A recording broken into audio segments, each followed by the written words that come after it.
To clone WhatsApp on Realme 16 Pro 5G, first of all, you will need to open settings on your device. Next step is to enter the apps section. So scroll down a bit until you find the apps right here.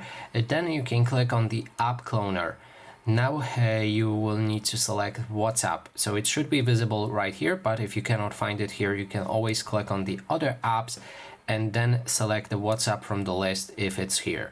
In this case, I'm going to go for WhatsApp right there and create the app clone.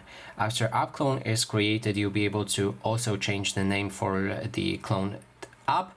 You can also change the default app to open to always ask open original app or the app clone.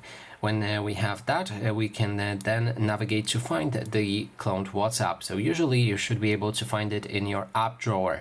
So swipe up like this on the home screen, then scroll down until you find the WhatsApp. To identify the clone, first you will need to look on the WhatsApp icon. As you can see, this one is the original app, and then we have the clone. We can identify it by looking in the bottom right corner of it. If there's this clone icon, that means it's a cloned app. And that is basically everything. Thanks so much for watching.